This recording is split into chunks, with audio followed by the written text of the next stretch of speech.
Okay, we will get started.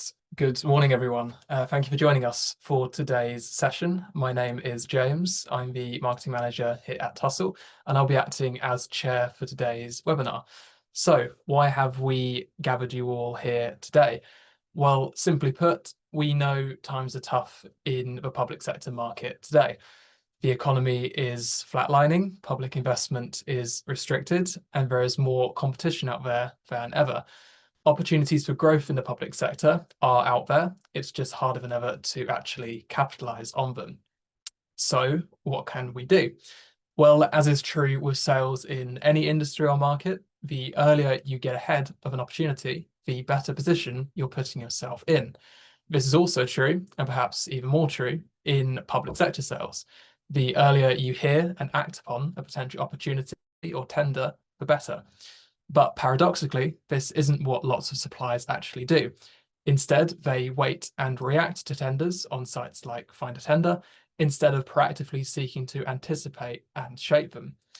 By getting in early, before the tender lands, suppliers, like everyone on this call, stand to benefit. You'll be affording yourselves more time to engage with buyers, position your solution, prepare your bid, and ultimately shape the buyer's procurement journey to your advantage. But I won't be the one running you through how to actually do all of that.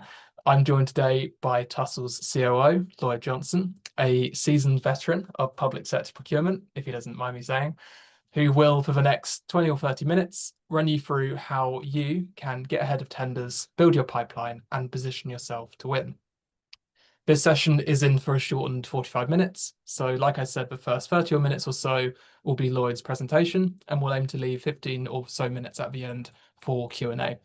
So I'd strongly encourage you, please do leave your comments and questions in the chat below or using Zoom's Q&A function throughout Lloyd's presentation, and we'll do our best to answer them all at the end.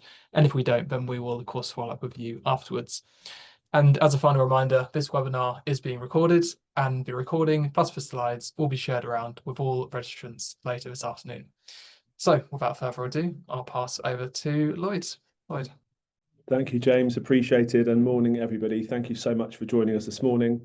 I'm really excited to talk to you about this topic in particular. So let me get my screen share going. Okay, so morning, everybody. This morning we're going to talk about how to predict tenders and build pipelines. So this is the question we always get. How can I get in ahead of the tender? How can I get in earlier? And there's something quite funny about that, because no matter how early you get in, people always want to get in even earlier. Predict the tender, know when things are going to happen before the buyer even knows they're going to be buying something. And that's a real interesting challenge and something we'll talk about today. So let's get into it. Why are we running the webinar? As James said, times are really tough right now out there. The market is tough, competition is increasing.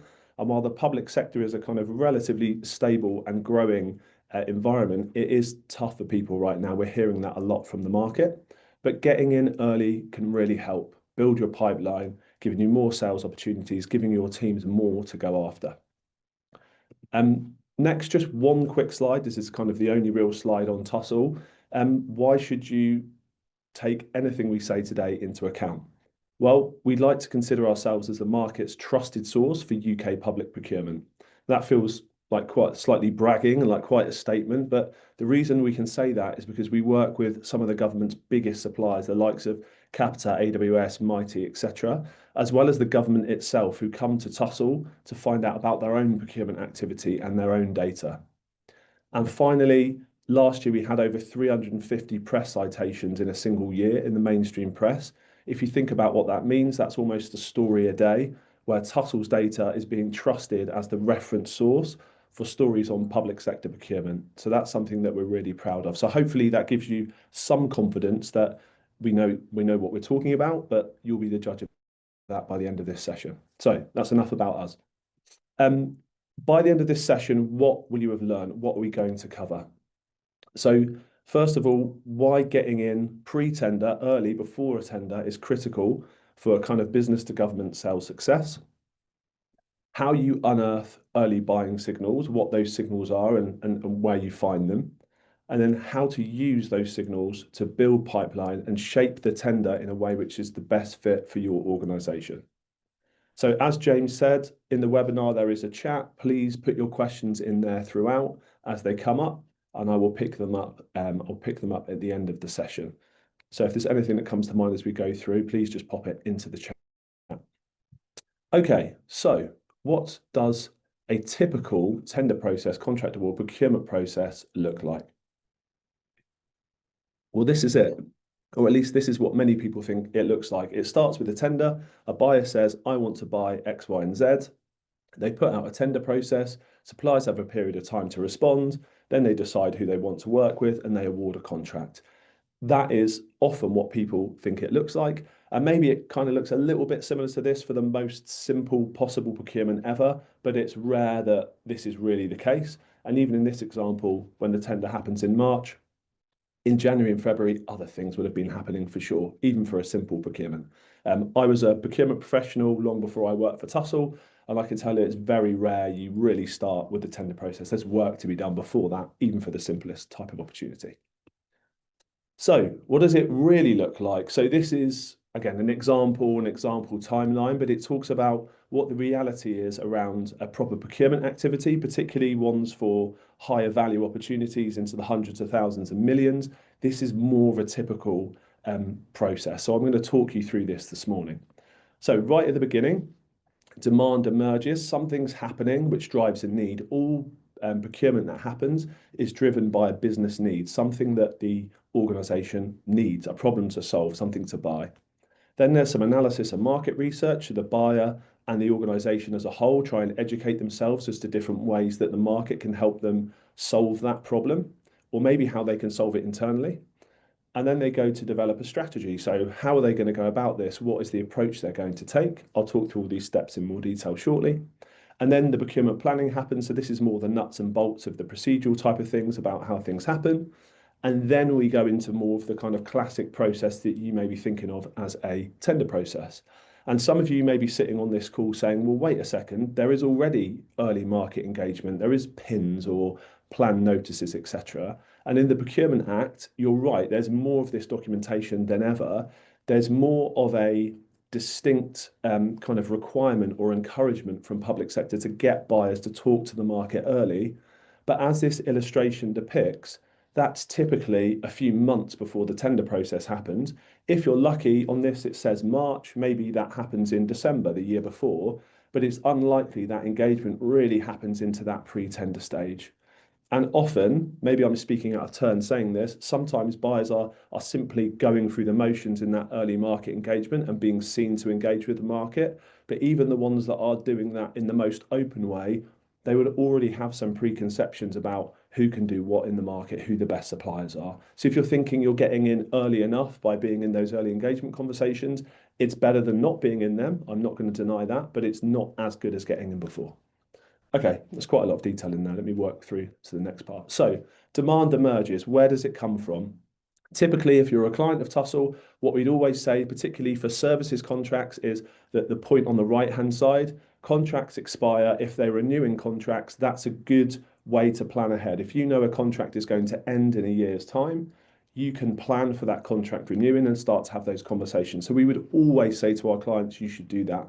If the first time you're finding out about an opportunity is at the tender stage, you're already massively on the back foot compared to other people. So we'd always tend to have that covered in the far right.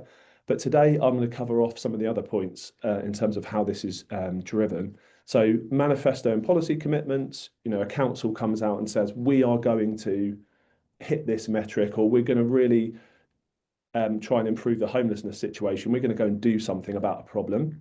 A new emerging issue, so maybe, I don't know, a bridge has had some problems or is kind of it's defective and they need to do some work on it.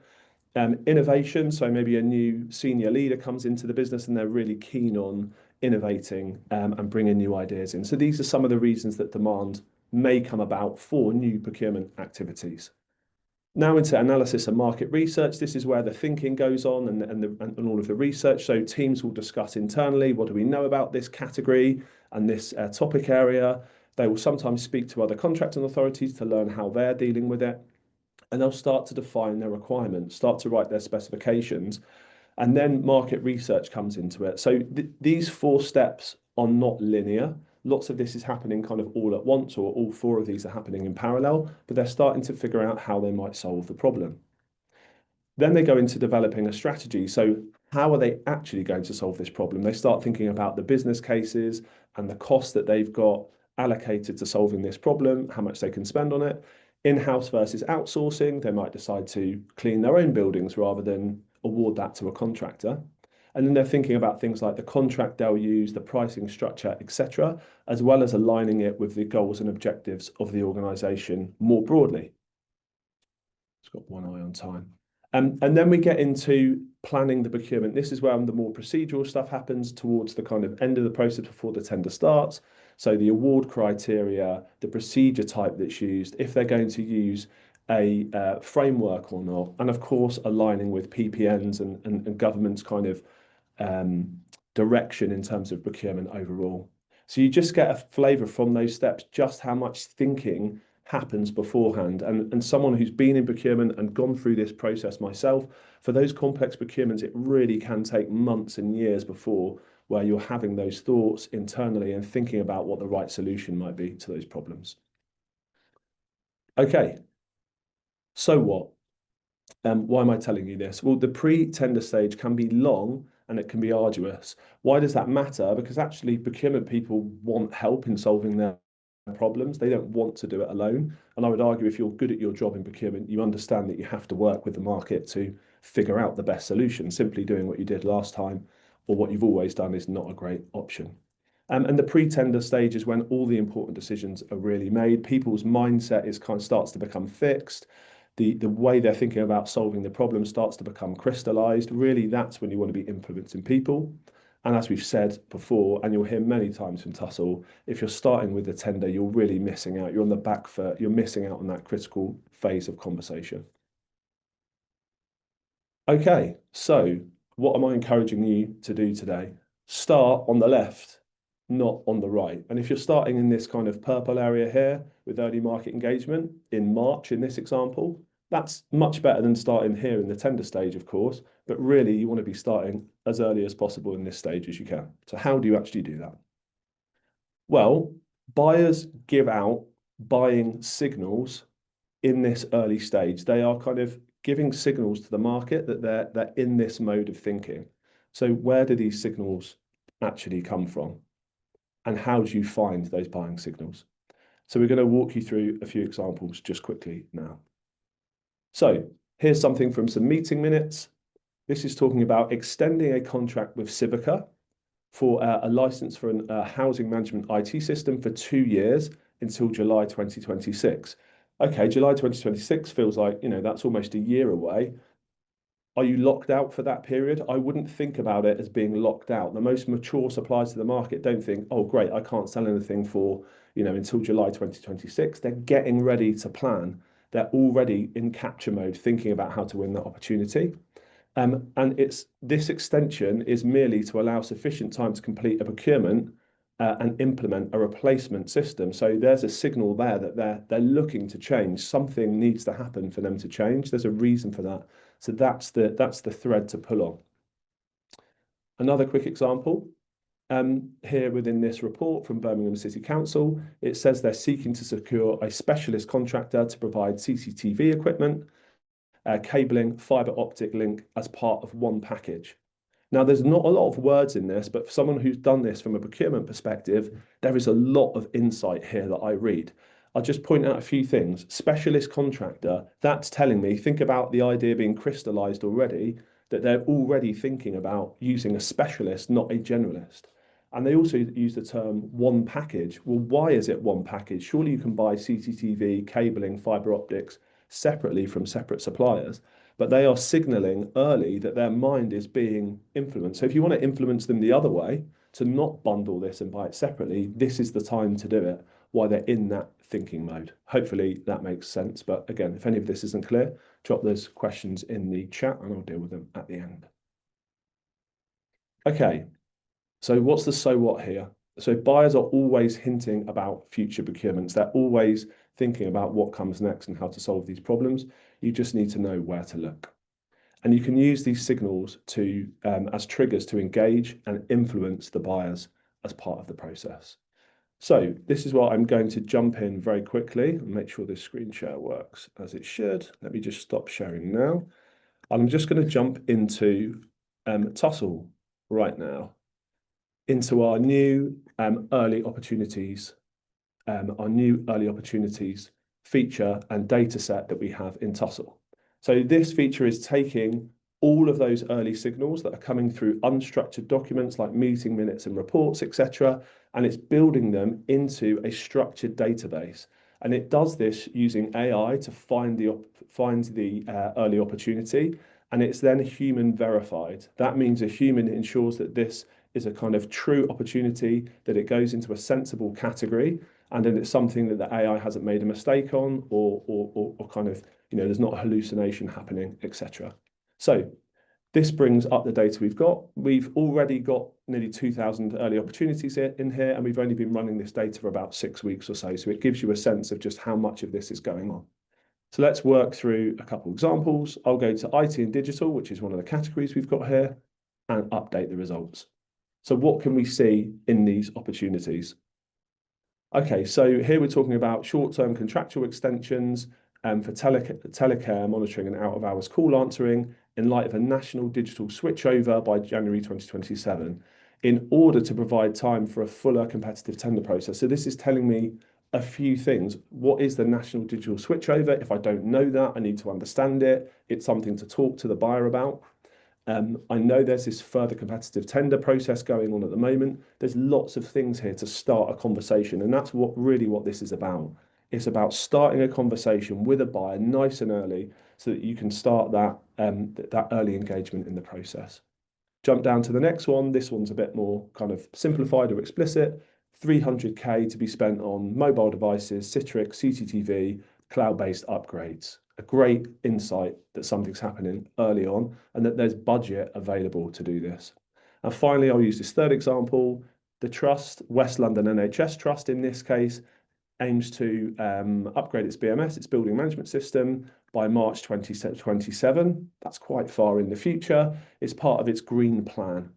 So there's loads in here. There's loads that you can talk to buyers about in that early conversation. Where does this information come from? As I spoke to you about earlier, you can click through in the Tussell platform to see the document. So here we've got some cabinet meeting minutes from Hillingdon. This is where we found out about this opportunity.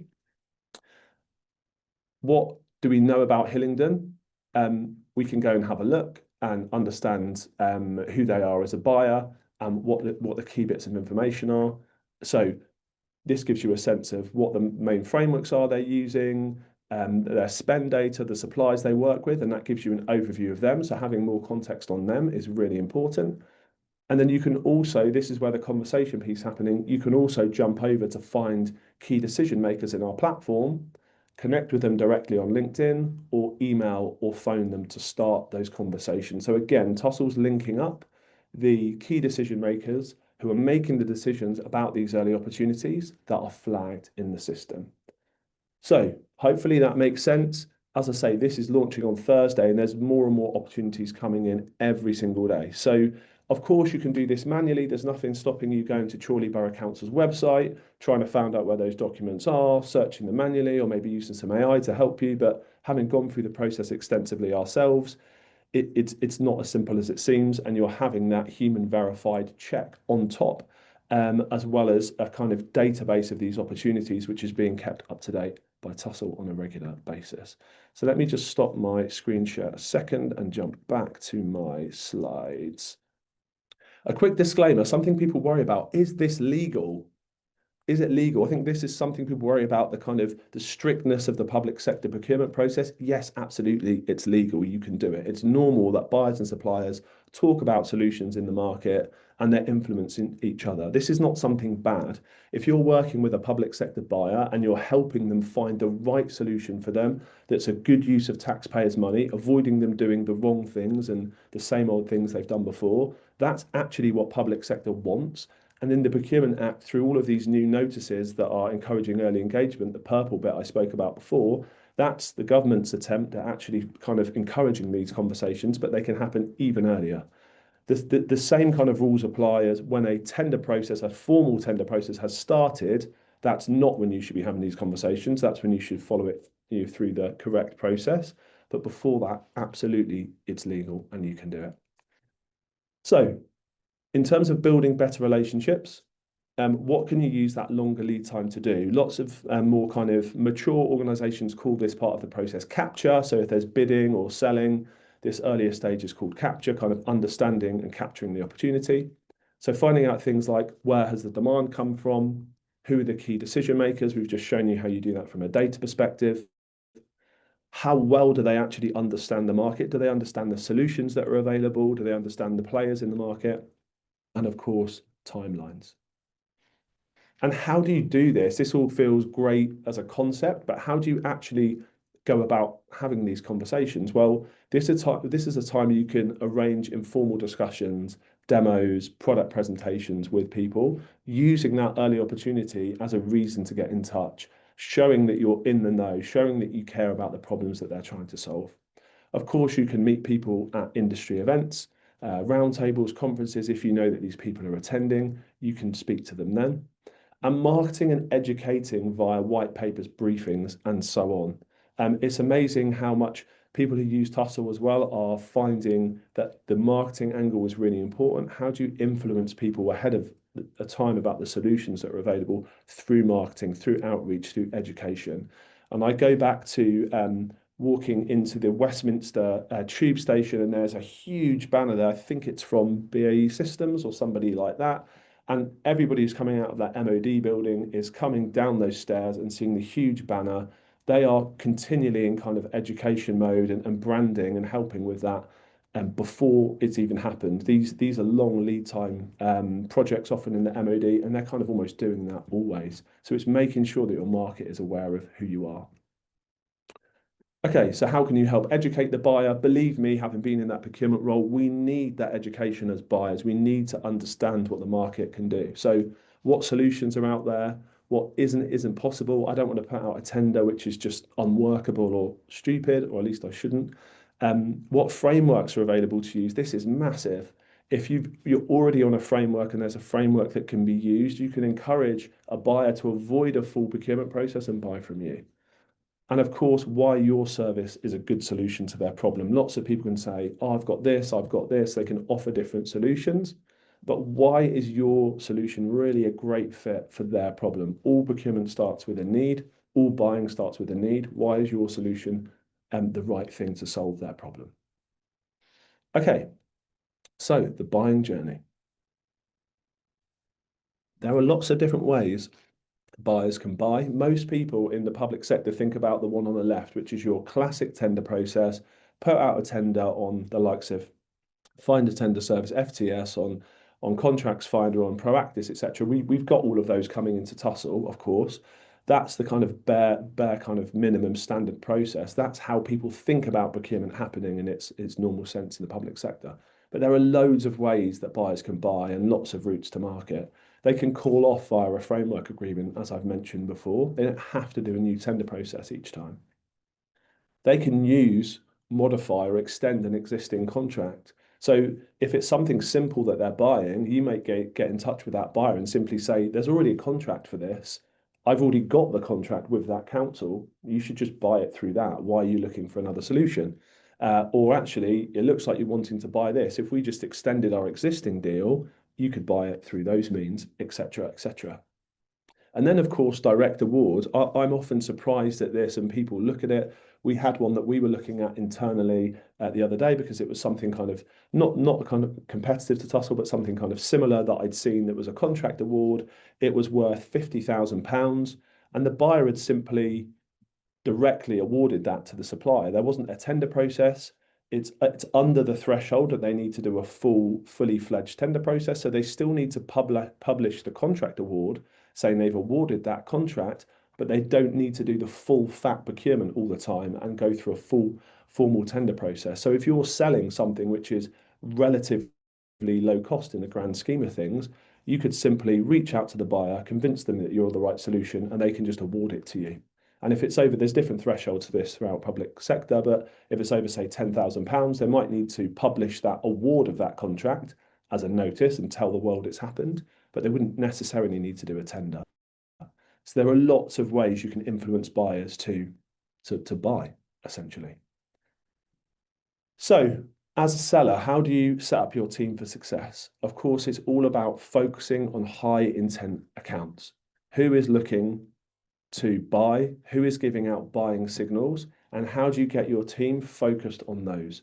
That allows them to have more time to craft the winning bid, to think about the types of things that are going to help with your bid when it comes out, the time to market, influence, meet people at events, have meaningful conversations. And often this is about qualifying yourself out. I mean, that often feels quite counterintuitive for salespeople, but nobody wants a pipeline full of kind of empty promises. If the thing's not really going to be real and your solution doesn't really solve their problem, it's better to qualify it out for your salespeople and your bid teams, not just kind of bid on things for the hell of it.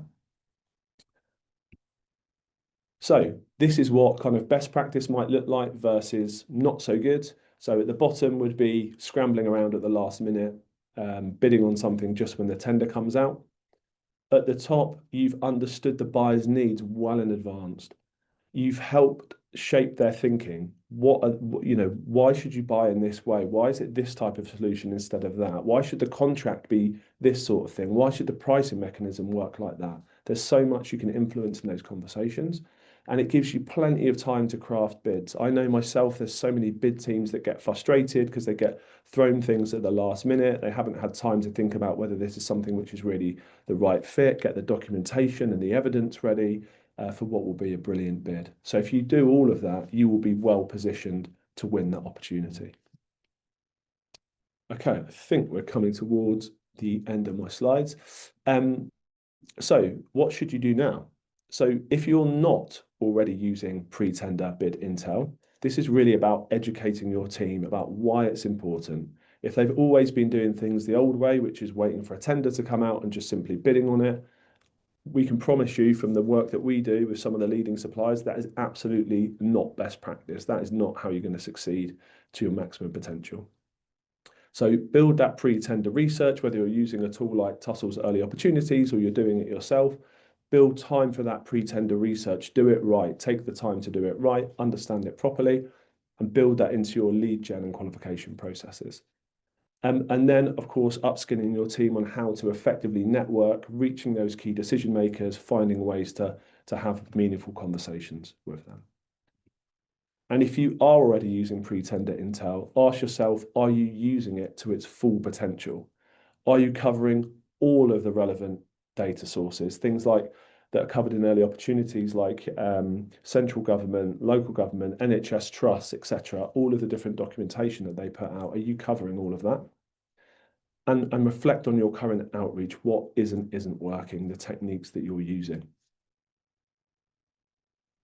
Okay, good. So I've talked a little bit about Tussell's Early Opportunities feature today. It is launching this Thursday. If that's something you would like to have a conversation about with somebody at Tussell, I'll leave the QR code up there for a couple of seconds for you to scan. The link is in the chat of the webinar already, if you'd like it there. Or if you prefer, feel free to connect with me on LinkedIn or reach out on my personal email address or contact@tussell.com. So that is it in terms of my presentation. James, back over to you. Excellent. Thank you, Lloyd. Really, really insightful stuff. And yes, just to reiterate, as Lloyd said, if you would like a one-to-one demo of Tussell Early Opportunities launching on Thursday, do click the link that I just put in the chat and one of our team will get in touch. So we've got about 15 or so minutes left of this session, and we've had a few questions come in.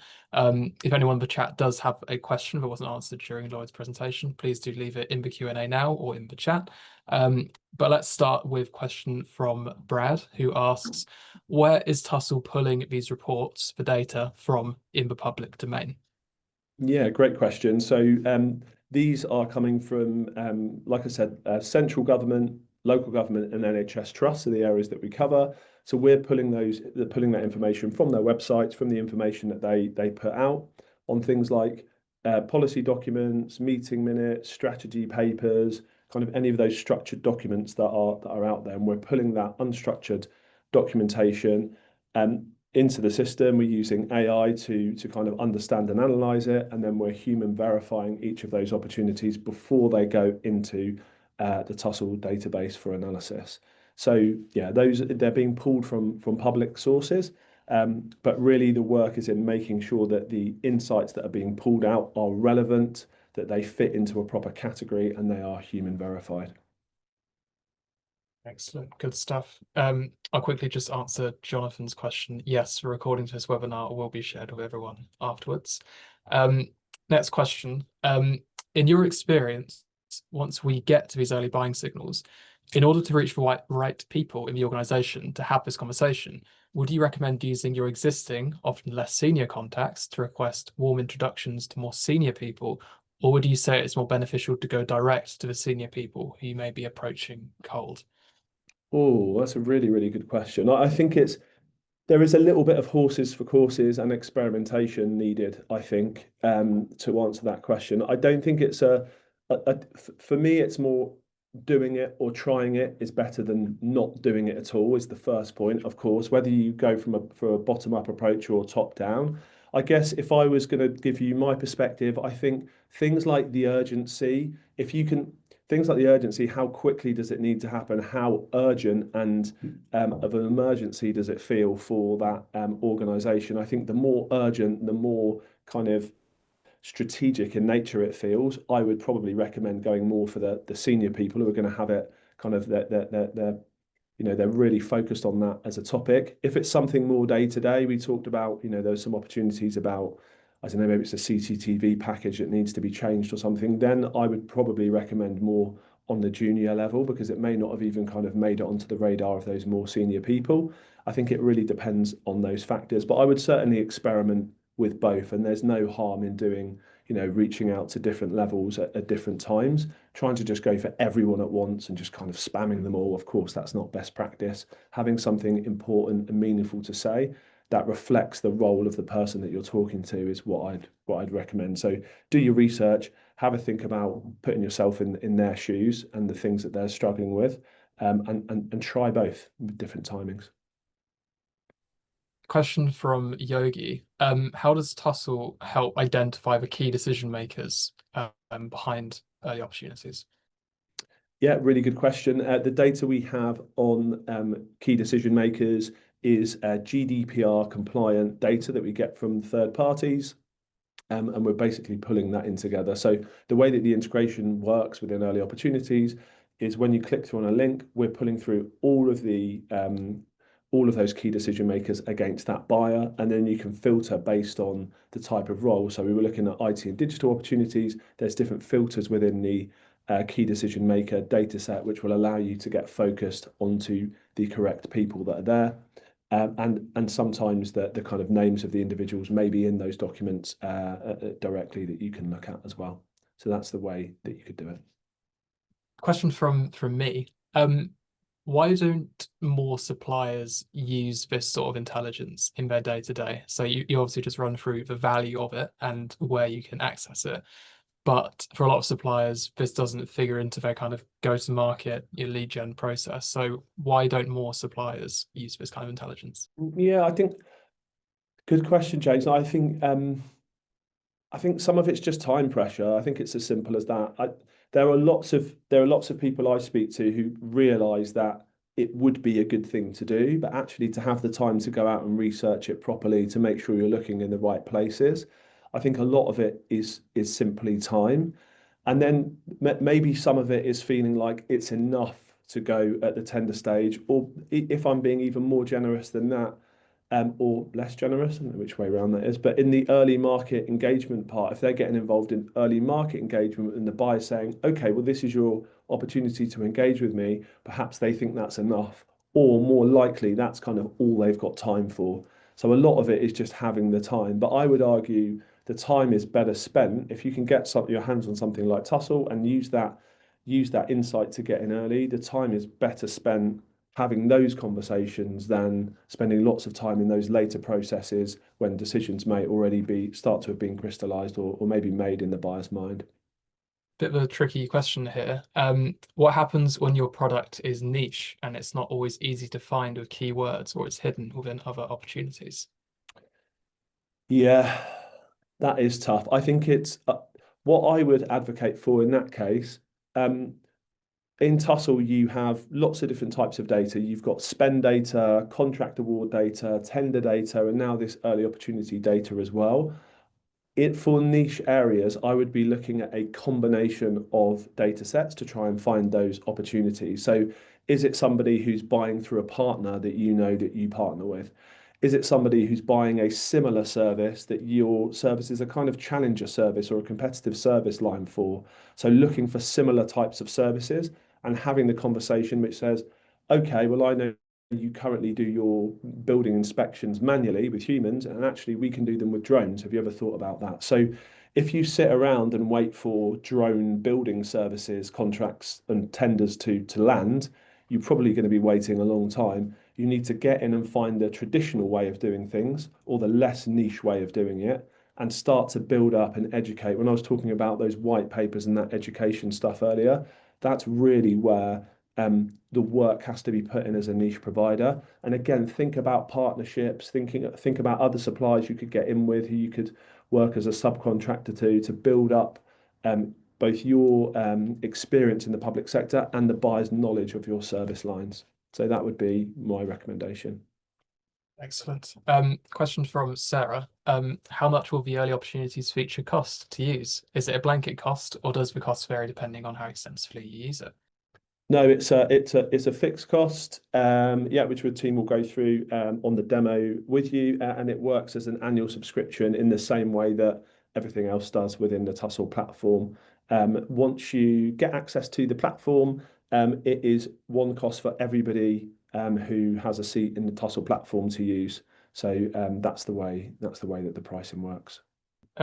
Next question, another one from Yogi. How does the early opportunities tool build a picture of the size and scale of the opportunities out there on the market? How does it build a picture of the size and scale? So what I think probably the best way to answer that is not this sort of data set works in both ways. It brings in things that are kind of concepts or ideas of a buyer or budgets for things which may or may not become tender opportunities. And often you can avoid them becoming tenders by dealing with them early, by helping the buyer realize they can buy off an existing contract or they can award it directly via a framework. So there are things in there that almost will never become tenders. Um, and but yeah, that it clearly won't cover every single thing that's out there. It's covering it when the buyer is talking about it in this documentation. So it will give you a kind of supplementary data set to things that are kind of formally published, and it's obviously giving you them earlier, and it's giving you lots of extra things that may never come to market in a traditional way, but it's probably impossible that it covers every single opportunity. So even if this opportunity is simply a stepping stone to have a conversation about some other opportunity or some other thing, even then it's useful to use it as a kind of conversation starter because it will be relevant to that person at that time. And that's another thing I haven't covered so far, the timeliness of the data. We try and get this in kind of within 24 hours or within a kind of maximum of a couple of weeks. So you're getting a piece of information you can speak to a buyer about when it's front of mind from them, when they're talking about it in their meeting minutes, in their strategy document, etc. So yeah, it's supplementary to everything else that's out there, but realistically, it's impossible that it covers every single thing that may or may not be bought across the public sector. That's just too broad. Cool, thank you. Couple questions coming in from Sandeep. So first one, Sandeep currently uses a separate provider for tender notifications, but is keen to explore whether it's possible to consolidate everything into a single platform. Could Tussell potentially cover both tender alerts and the broader bidding workflow? And then second question, do you have data or insights on the benefits of time saving using a tool like Tussell to help build a business case? Yes. So, can you consolidate under one platform? Yes, absolutely. As I mentioned earlier, Tussell does all of the what we consider to be quite a basic tender alert service that lots of other kind of very low cost providers offer. So just simply there's a tender coming out and you get alerted about it. I think Tussell does do that as well, but that's really the kind of we consider to be the kind of simplest use of Tussell, and it's not the product isn't kind of modularized or separated in that way. But yes, absolutely, it's possible to do all of those things you're doing pre-bid in the one platform, to understand the market, to build a pipeline of all those expiring opportunities within one platform. So yes, Tussell can do that. And remind me of the second question, James, about it was about ROI, I think. Yeah. Do we have insights into kind of costs, time savings of using a tool like Tussell? Yeah, I think that from our own team and the amount of time that this takes people to do, and we're finding that people are either kind of hiring people to do this full time if they're in larger organizations. So it's potentially a kind of headcount reduction of people that you wouldn't need to hire, or people who you can redeploy for something else. Um, and yeah, it's really about that kind of time saving piece, which is where we find people get the kind of basic level of ROI. Really, the ROI comes from finding opportunities that you can win that you would have otherwise have missed. And that's what we're told regularly by clients of ours, that they've either avoided bidding on things that they should never have bidded on because they found out early, or that they've found new opportunities, new contracts, new ways to sell that they wouldn't have found without the platform. Obviously, that varies quite a bit depending on the size of the organization and what they can win. We've got clients who win 50 million pound contracts on a kind of weekly basis, and we've got clients who are selling things at 50 grand a time. So it really varies, but absolutely we get that feedback regularly, and we can help you understand and build a business case which is relevant for your organization if that's something that you want to do. Another question from Brad. Can the early opportunities tool define the pre-market intel down to individual government departments, i.e., I want to sell to the Home Office specifically? Yes, absolutely. So you can, in the early opportunities data set, you can filter by the category, which we did together in the very brief demo I did earlier. On the buyer themselves, so that could be central government, local government, NHS trust. They're the three key areas we're starting with.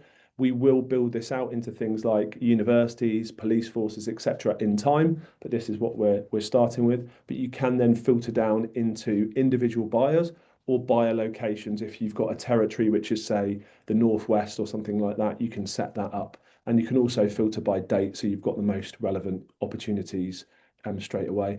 I should have said, James, and I didn't cover this actually on the very brief demo we did. For anyone who takes up the main kind of Tussell platform, there is a kind of a free version of this built into the main Tussell platform, which allows users to see up to 3 insights per day. So even if you're not sure if the data set is the right thing, but you're interested in the Tussell platform at large, you will get to see a few of these opportunities anyway, whether you also kind of wanted to go for this service as well. Excellent. Good stuff. Well, I'm conscious of time. We're at 11:15, so we will call it there. Thank you everyone for joining us today. As we said, the recording for today's session and the slides will be shared around hopefully this afternoon. If your question was not answered, please do follow up with us, or one of our team will get in touch. And then if you would like a demo, a one-to-one demo of Tussell Early Opportunities, do get in touch with one of our team or click on the link in the chat below. Again, thank you all for joining. Hope you have a good rest of your day.